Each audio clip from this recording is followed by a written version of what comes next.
Today's Back to Basics topic is an introduction to the Field Effect Transistor, or FET.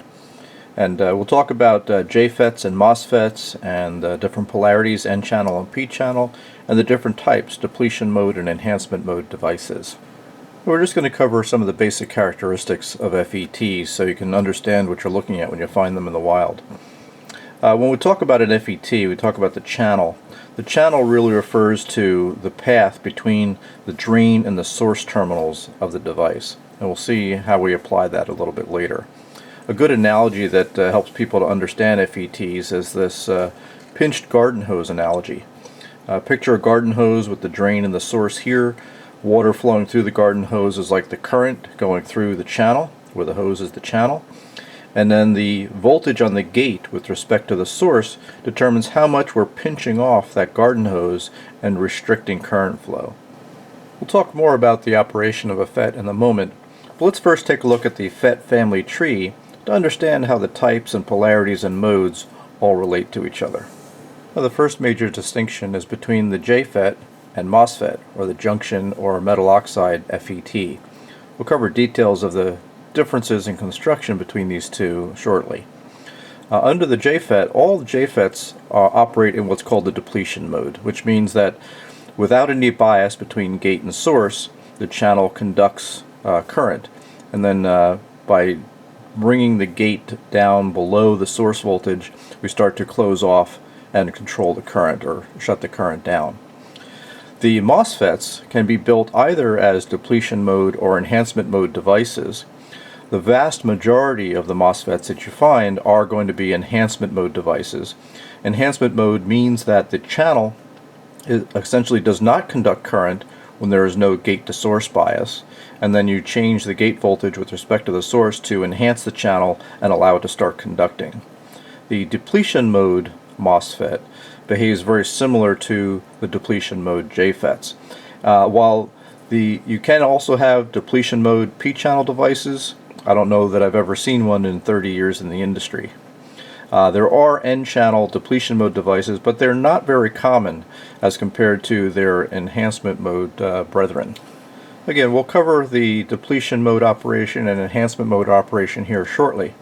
But I just wanted to kind of give you the family tree to kind of understand where all these terms fit within the family. Now, regardless of what we're talking about in terms of FETs, they all have some key common characteristics. That the gate input draws virtually no current, just a very, very small amount of leakage current, has a very high input impedance, and they're typically very efficient in switch applications. And there's certainly a lot of other characteristics too. Certainly there's been chapter and verse written around FETs, but these are the major differences compared to, say, bipolar transistors. So let's dig into how these FETs operate. So the first thing we'll talk about is the difference between depletion mode and enhancement mode. And again, depletion mode means that the channel is already filled with carriers when there is 0 volts between gate and source, and then we control that current by depleting carriers out of the channel as we change VGS. Enhancement mode devices means that the channel is void of carriers when we have a 0 bias on gate to source, and then we control current by enhancing the channel with carriers by changing VGS. This table might help with the understanding for depletion and enhancement mode devices. This table is kind of written around N-channel devices. So for an N-channel depletion mode FET, the channel is on, meaning it conducts current when the gate to source voltage is equal to 0. And that's this point on this curve here, where we have IDS, or drain to source current, when VGS is equal to 0. And then as we bring VGS below 0, or negative, meaning we're bringing the gate voltage down below the source, we're starting to restrict and turn that current off. For depletion mode devices, we generally never operate with the gate to source voltage positive, meaning we're never going to bring the gate voltage above the source voltage. Now for enhancement mode devices, the channel is off when we have 0 volts from gate to source. Okay, so that's this point on this curve here. Gate to source voltage 0, no drain to source current. And then as we bring the gate voltage above the source, making that greater than 0, then we start getting current going through drain to source. So this is enhancement mode operation, and this is depletion mode operation. And similarly, just like we don't operate here for depletion mode devices, for enhancement mode devices there's really no need to bring the gate voltage down below the source voltage because the channel is already off when VGS is equal to 0.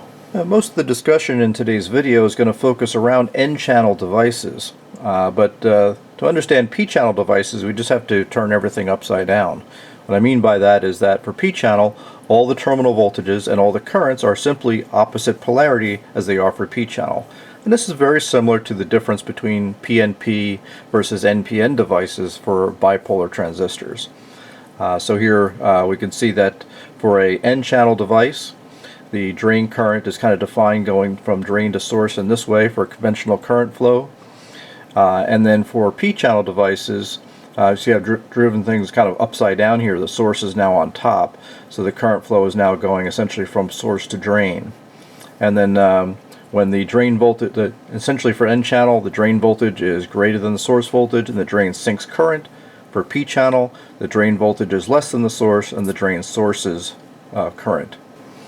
And so even though we're going to focus primarily on N-channel devices today, you simply can turn things around and take all of these same discussions and apply them to P-channel devices.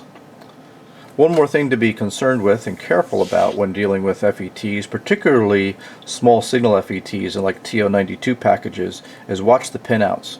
You know, this J310 JFET has got a different pinout than this 2007 or 2N7000 MOSFET.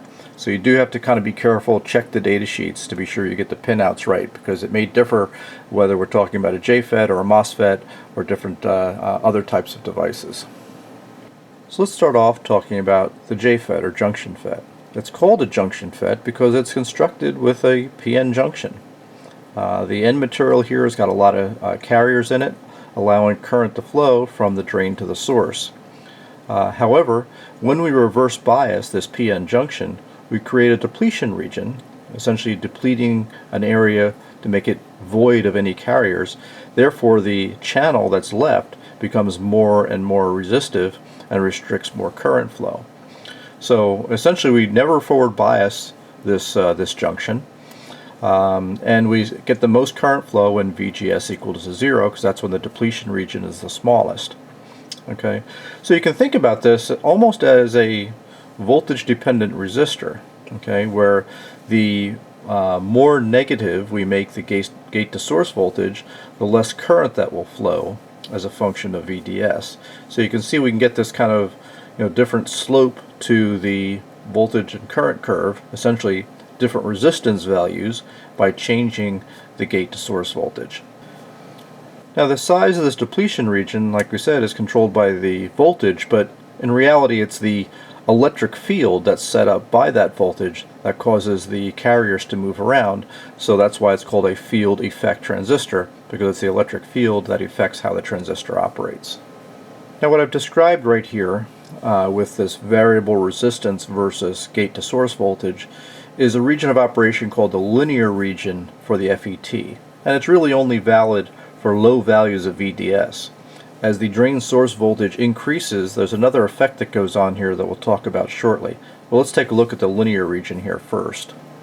We're going to take a look at this operation in the linear region with this little test circuit. This will be the transistor that I'm testing, and I've got a variable voltage source, power supply, sitting between gate and source. And note the polarity here, where positive and negative here, meaning that I'm going to bring the gate voltage down below the source voltage.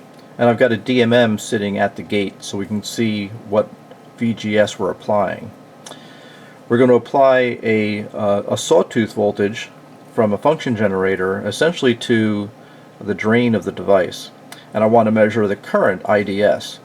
Now I don't have a current probe to go measure IDS, so I've basically constructed this little current mirror. Okay, just a couple of kind of PNP transistors here, 2N3906s, so that as whatever current is flowing here is going to be mirrored coming down here. That allows me to dump that current into a resistor, and I can measure the voltage across that resistor with respect to ground, which will give me a voltage that's directly proportional to the drain to source current. So since I don't have a current probe, this is a good, easy way for me to generate essentially these curves, of voltage versus current on the scope in XY mode. So this is the same test circuit we'll use when looking at all the rest of the FETs in the rest of this video. So I've got a J310 N-channel JFET sitting here in my little test board. These two transistors up here are that little current mirror, and then this is the XY display showing VDS, or drain to source voltage, in this direction, and essentially the representative of drain current flowing in that direction. So we can see with negative 4 volts VGS, meaning that the gate is 4 volts below the source voltage, I essentially have no current. This thing looks like an open circuit. I reach over to my power supply and start reducing the VGS. We can see, and now I can start seeing, the effect of, looks like a resistor. Okay, as we keep coming up here, we can see this thing is just we're just changing the resistance of that channel by adjusting the gate to source voltage. So this is, again, what we call the linear region of operation, where we're just going to get a nice linear resistance, if you will, versus VDS. So a linear current change versus a linear drain to source voltage. So that's why it's called the linear region of operation. Now as the drain to source voltage is increased further, we transition from the linear region to the saturation region of operation. Because what happens is the depletion region is not only affected by the electric field of the gate to source voltage, but it's also affected by the electric field between the drain to source voltage. So what that causes, instead of the depletion region kind of just being bounced around the junction, it kind of gets pulled and skewed due to the field from the drain to source voltage. So we can kind of get this kind of weird shape to that depletion region. And as that happens, we start pinching off the channel more and more up here, even for a given gate to source voltage. As the drain voltage gets higher, we pinch the channel off more. So that causes things to kind of deviate from that nice linear resistive behavior into what we call the saturation region. Now what that looks like on that same set of curves is this here. At these low values of VDS, we kind of have this just linear change in resistance kind of in this linear region down here, but at larger VDS voltages the curve starts to flatten out, okay, and we call that the saturation region. Now most applications for things like switches, the devices are used in the linear region with very low VDS, and most applications such as amplifiers and mixers and other places where FETs are used, that operation is often occurs here in the saturation region. Now, as I mentioned, we never forward bias the gate to source, so the most positive the gate gets was essentially equal to the source voltage value, and at that value the drain current maxes out due to this effect at a value called IDSS. So that's essentially the maximum current for a JFET is IDSS, and that occurs again when VGS equals to 0. Alright, so let's kind of zoom out here and take a look at that behavior. And we can actually see, there we go, we can actually see that behavior of transitioning from the linear region into the saturation region. And as I change the gate to source voltage, we can actually see we'd actually have that family of curves that I showed you on the piece of paper. Yeah, so again, the linear region here is really where the depletion region is dominated by just the gate to source voltage, and then we flatten things out here because the field due to the drain to source voltage starts to pinch off the channel a bit more. So just to review, all JFET devices are depletion mode devices. There are no enhancement mode JFETs. The channel is controlled by depleting the channel of carriers by expanding or shrinking the depletion region, and that can be a combination of VDS or VGS and VDS, or a combination of the two depending on which region we're operating in. One really nice thing about JFETs is that they're really super easy to bias. This is a very, very simple bias scheme that's very commonly used when using JFETs. We don't, like a bipolar transistor, we don't have to set up resistor dividers or anything here, because what will happen, let's say in this case here, where we ground the gate through a large resistor, There's no current flowing in the gate, so we don't have to worry about really any voltage appearing across this. So essentially the gate sits at ground until there's an input signal. When the gate is at ground and the source is essentially grounded through this resistor, the current that flows here is going to be what? IDSS. So as that current flows, the voltage generated across the source resistor raises the voltage of the source up. That effectively creates a negative VGS, thereby reducing the amount of current. So it's kind of a self-biasing type circuit where the source will increase to the point where the VGS just kind of supports that current. So it's kind of a balanced condition. So a simple one resistor or two resistors needed to bias a JFET. Very, very simple type of deal. So next let's take a look at a MOSFET. A MOSFET is constructed a bit differently. The gate is not essentially a diode with the rest of the device. It's actually insulated by an oxide. Well, it used to always be, but now there's other techniques that are used. But in effect, the gate is insulated from the body of the device. Now for an N-channel device, there are N contacts kind of diffused in to create the drain and the source contacts. Again, the gate looks like a capacitor, so to speak. And that's all kind of built onto this kind of P-type material or body of the device. So without any bias on the gate, there's just a natural depletion region that will occur just due to this kind of PN junction. And because we have this depletion region, the channel between these two contacts is essentially void of any carriers, and therefore the channel is off. So this is an enhancement mode device. When the gate to source voltage is increased above zero, carriers are drawn from the body of the device into the channel, thus allowing drain current to flow. So it's again the electric field of the gate to source voltage that enhances this channel or allows current to flow. Now very similar to the JFET, at low drain to source voltages, that depletion region is somewhat uniformly controlled by the gate to source field or electric field. But as the drain to source voltage increases, that field tends to skew just the same way as we saw with the JFET.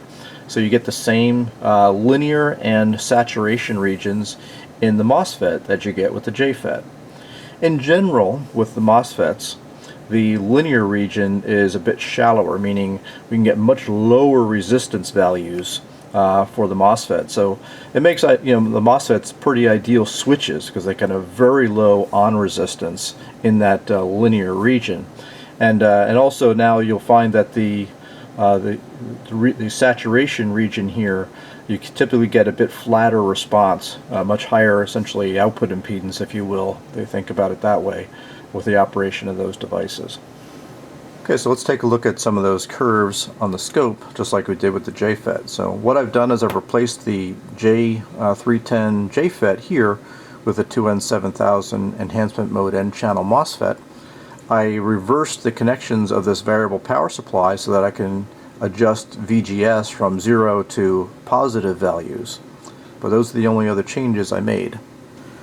So again, this is an N-channel enhancement mode device. So with 0 volts gate to source, the device is essentially off, very, very high resistance. As I bring the gate voltage up, we'll start to conduct. And now you can actually see, here's the linear region here, and then we flatten out into the saturation region. In this case, I've got about 1.6 volts of VGS. Now you can see as I keep bringing that up, the current here, or the resistance, is actually getting pretty steep. Okay, but again, MOSFETs typically can have a very low RDS on, which is the drain to source resistance in that linear region. So we can see it's very easy to control the amount of current that we can get in the saturation region, where you typically use it as an amplifier or other linear applications like that. And then we could also see we've got a pretty nice, easily controlled low value of RDS on, which is useful for things like switch applications. Now, as I mentioned, there are depletion mode N-channel MOSFETs. They do exist. They've got some applications in power applications for things like maybe high side switches or normally on switches or constant current devices and things like that, but they're not real common. The vast majority of the MOSFETs you'll find out in the wild are enhancement mode devices. In a short introductory video like this, it's really impossible to talk about all the aspects of FET operation and really to get into any of the applications in any depth. But I hope that this introductory video is giving you an idea of the difference between a JFET and a MOSFET and depletion mode and enhancement mode devices and how they operate, and what controls the difference between the linear region and saturation region of operation of these various devices. Comments are always welcome. Thanks again for watching, and we'll see you next time.